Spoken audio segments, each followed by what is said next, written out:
Okay, so let's talk healthcare data. Right. You know how it is hospitals, clinics, insurers, even like your smartwatch. They're creating oceans of information Hmm. all the time. Yeah, electronic health records, claims data, patient portals, imaging. Hmm. It's a massive amount. It's all there, but here's the thing, the paradox, really. Having tons of data doesn't automatically mean you can actually use Use it. it effectively, yeah. Right, to make care better or, run things more smoothly. It often feels like you're just drowning in it, not swimming in insights. Absolutely. Yeah. The challenge isn't really collecting it anymore. It's pulling it together, cleaning it up, and crucially, making it actionable. Actionable, okay. So it leads to real, measurable improvements. Hmm. Patient care, operational efficiency, the whole thing. It's like having all the ingredients for some amazing meal, but they're scattered across 5 different kitchens you can barely get into. That's a great analogy, yeah. And that specific challenge, that's exactly what we're diving into today. We've looked at source material focused on one organization built really to tackle this exact problem, leveraging data and analytics in healthcare. And that source material is all centered around a company called HealthCatalyst. Right. So our mission for this deep dive is to, really unpack their vision, try to understand their approach based on these sources. See how they do it. Yeah, and see the specific ways they aim to help healthcare organizations move from that data chaos you mentioned Mm-hmm. to achieving what they call massive, measurable, data-informed healthcare improvement. That's quite a phrase. And they state their core goal pretty clearly, don't they? Right up front. They do. It's to enable providers to optimize each patient's health. Optimize each patient's health. That's the bottom line. That's the ultimate aim, yeah. And the source material presents their vision as, well, the path to get there. It's about developing the software needed, Uh-huh. accessing the right data, providing the services to actually make that optimization happen. Their core belief, reading through this, seems to be that, better evidence, smarter analytics, proven methods, these are the keys. The key is to really changing healthcare quality. Fundamentally transforming it, yeah. So it's not just selling a tool, it's a whole methodology grounded in evidence. And the source connects this to their mission and culture too, right? Precisely. Their stated mission is literally to be the catalyst for massive, measurable, data-informed healthcare improvement. The catalyst, okay. And what really stands out in the source material is how they explicitly link that mission to their internal culture. How so? Well, they talk about these core beliefs they set up early on, things they didn't want to change, being continuous learning, hardworking, humble, and world-class. Humble is interesting in that list. It is, isn't it? It suggests they see the human element, the cultural side, as really vital to making this whole data thing actually work. Okay, so you've got this mission be the catalyst built on a culture of learning, hard work, humility. What's the big picture philosophy then? How do they approach the actual data problem? Well, their philosophy seems captured in this phrase they use, free your data, own your future. Free your data. Yeah, the idea is that healthcare organizations are often stuck in what they call a data void, Yeah, information locked away in silos. right. EHRs don't talk to billing systems, which don't talk to lab systems. Exactly. And to innovate, to actually improve, you have to break that data free. Climb out of the data void. I like that imagery. It paints a picture, doesn't it? Yeah. And they stress doing this with an approach to data and analytics that is specifically healthcare exclusive. Meaning not generic business intelligence tools that you might use anywhere, but something purpose-built for the, let's face it, unique complexities and nuances of healthcare data. That makes a lot of sense. Healthcare data has its own set of challenges, different standards, regulations, the sheer volume and variety. Absolutely. So the goal, as described in the source, is to empower organizations on that journey towards those massive measurable improvements, helping them elevate your organization to peak performance by truly getting a handle on their data. So how do they translate that philosophy into action? What are the kind of technical pillars they build on? The source really highlights AI and data science. They seem to position it as absolutely core to their strategy and what they enable operationally. Not just an add-on. Now, they aren't talking about AI as some side project or just for, isolated reports that sit on a shelf. Right, analytics that nobody uses. Exactly. The aim seems to be applying AI and data science on the front end, right, within workflows. Embedded. Yes, embedded, to drive measurable transformation that is spread, scaled, and sustained. It's about taking things like revenue capture, cost management, quality outcomes, taking them to the next level by baking that intelligence right in. Baking intelligence in that feels key. It has to be part of the process, not separate. Right. What's the other big technical piece? Well, it's the foundation for all of this, really. Sure. A robust data and analytics platform. The source material really hammers home the importance of being able to aggregate data from all the different healthcare sources. And they specifically call out getting data from both inside and outside the hospital walls. Inside and outside. Okay, that feels significant. Why is that distinction so crucial? Well, think about it. Traditionally, a hospital might only really see what happens within its own system, right? Yeah, what they directly control or observe. But patient care, and even things like the revenue cycle, they extend way beyond the hospital doors. Claims data is usually with the payers. Right. Data on patient behavior outside the clinic could be on wearables, Yeah. or home health apps, or pharmacy records. So many places. Exactly. By pulling data from all these diverse sources, EMRs, claims, labs, maybe even socioeconomic data sometimes, depending on the need today, you start to eliminate the guesswork. Ah, okay. You get what they call a complete picture of performance, of processes, of patient outcomes. In getting that full picture, that lets you make decisions based on, well, reality, not just assumptions or partial data. Precisely.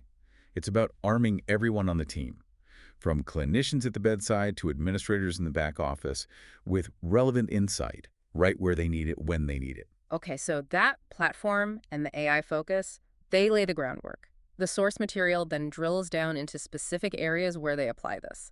Let's start with the life sciences. How does this approach help, say, drug development? Yeah, for life sciences, the source talks about helping them break free from the silos of traditional drug development. Okay, breaking free how? Well, instead of relying only on, carefully controlled clinical trial data, they can access real-world data from a deep pool of diverse payers and providers. Real-world data, so seeing how drugs actually perform out in the wild in the messy reality of patient care. Exactly that. This diverse real-world data is intended to generate insights that can significantly optimize clinical trial design. How so? Like finding patients? Finding patients, yes, but also helping select better trial sites, recruiting more effectively, maybe understanding patient populations more deeply before you even start. And, as you mentioned, it also helps understand how the product performs after it's on the market. For safety monitoring, regulatory stuff, it completes the picture. Makes sense. Okay, moving from drug development to care delivery itself, the source talks about clinical quality analytics. This sounds pretty central to that core goal of optimizing patient health. It absolutely is. The source describes their approach here as rejecting the clinical performance status quo. Rejecting the status quo. Strong words. Yeah. The platform is designed to track, seemingly, every clinical behavior to create this 360 view of how care is actually being delivered. Tracking every clinical behavior. Wow, that sounds intensive. What does that enable? Well, that level of detail, according to the source, allows organizations to immediately spot performance variance. Where things are different from expected. Exactly. Where are things going differently? They can identify root causes of underperformance much faster and quickly see where maybe specific units or practices are falling short of clinical improvement benchmarks. So it turns quality improvement from, I don't know, a quarterly report guessing game into something more immediate and data-driven. That seems to be the goal. Yeah, a data-driven process. That kind of insight must be incredibly powerful for driving consistent, high-quality care across an organization. Now, healthcare isn't just about clinical quality, is it? There's the huge financial piece. The source mentions financial empowerment. Right. This is about connecting the dots, linking that clinical and operational performance directly to the financial health of the organization, the bottom line. How do they do that? They aim to give organizations a complete picture of your economic ecosystem. Okay. This means using robust financial data combined with the operational data to reveal things like the true cost of care delivery, which, believe it or not, is often very difficult for hospitals to accurately pin down. I believe it. Understanding the true cost seems foundational. What else can it show? It also helps highlight areas of what they call referral leakage. Referral leakage, meaning patients going elsewhere. Yeah, when patients get referred outside of your own network for care you could have provided, costing you potential revenue. And it can also uncover patient access barriers. Yeah. Problems that make it hard for patients to actually get into your system for the care they need. So the purpose is identifying these financial drains or roadblocks. Exactly. By shining a light on these specific areas, the goal is to empower leaders to seize revenue growth opportunities and build a more sustainable financial care model, one that hopefully directly boosts your bottom line. It's about making financially smart decisions based on a comprehensive view. Okay, that makes sense. The source also touches on payers, insurance companies, and the like. How does this data approach apply there? The aim here sounds pretty transformative, actually. Taking the often, oh, let's be honest, sometimes adversarial relationship between payers and providers. Or just purely transactional? Right. And turning it into genuine collaboration. They talk about building an information exchange infrastructure. Okay, infrastructure to share data. Yes, to remove those persistent roadblocks that make it so darn hard for payers and providers to share data effectively. That's historically been a huge challenge. Huge, yeah. But the idea is, when you can combine the clinical data from the provider side with the claims data from the payer side, you get incredibly rich insights. What kind of insights? Well, this combined data can help guide the development of better, more optimal health plans. And it can help health systems stay up to date with the constant churn of changing guidelines and reimbursement requirements.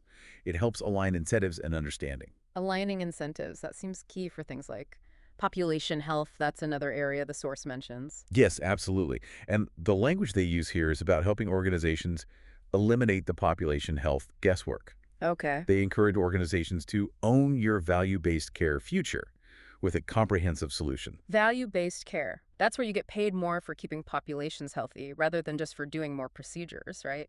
Exactly. And to succeed in that world, you absolutely need data. You need to understand your population deeply. So what does their solution aim to do there? It aims to help predict patient behaviors like who might be at high risk and need intervention soon. It helps prevent health decline proactively, not just reactively, streamline complex care management programs, and ultimately help organizations maximize their earnings in those value-based care contracts. So it ties right back into optimizing patient health, but looking across whole groups of patients this time. The source even mentions this approach can be applied during major crises like COVID-19. Right. They describe using data-informed surveillance and containment strategies in those kinds of acute situations. What does that mean in practice? It means leveraging data for things like rapid case detection and tracking, managing critical supply chains, remember the PPE shortages? Oh, yeah. And gaining quick insights to adjust care delivery protocols on the fly, reevaluate risk contracts, adapt operational processes, basically navigate the chaos. So using data not just for planned improvements over time, but for agility and resilience when the unexpected hits hard. Precisely. It helps organizations focus their limited resources where they're needed most and, chart a sustainable course through that kind of uncertainty. Now, hearing about all these platforms, AI, analytics, it can sound very, very technical, cold almost. But the source material makes a really important point that goes beyond just the tech. This is a critical piece, I think. It highlights that transforming care means more than unlocking data. Okay. Having the best data, the smartest AI, that's only half the battle. It fundamentally requires engaging and equipping people. The people actually doing the work. Exactly. The doctors, the nurses, the frontline staff, the administrators. Equipping them for the actual changes they'll need to make based on what the data is telling them. Because insights are pretty useless if people don't know what to do with them or maybe don't buy into them. Exactly right. This is where they mention initiatives like HealthCatalyst University in the source. It focuses specifically on preparing the people, not just deploying the technology. Ah, okay. Training and change management. It really underscores that the culture, the capability building, that's just as important as the data platform itself. So when you piece all this together, freeing up data from inside and outside the hospital walls, applying advanced analytics and AI across everything from clinical quality and finance to life sciences and population health. Right. And crucially, focusing on equipping the people who actually use the insights. You see a really comprehensive system taking shape. It paints a picture of a very systematic and seemingly culture-driven approach. And it's all ultimately aimed, they say, at improving the care delivered. Potentially the care delivered to you, the listener. Yeah, the core message that comes through from these sources is about leveraging all this diverse healthcare data, using these advanced tools like analytics and AI to drive measurable improvements, tangible results. Measurable being key. Yes. Across the entire healthcare ecosystem, always coming back to that stated goal of optimizing individual patient health. It really makes you realize just how much potential is still locked away in all that healthcare data, and maybe what a deliberate integrated strategy could unlock. It really does. And, just to leave you thinking, if aggregating data from inside and outside the hospital is truly as crucial as they say, what kind of entirely new insights about health, about wellness, about patient care could that reveal? Things we simply couldn't see before. That's a great question. Definitely something to chew on. Thanks for joining us for this deep dive into the source material today.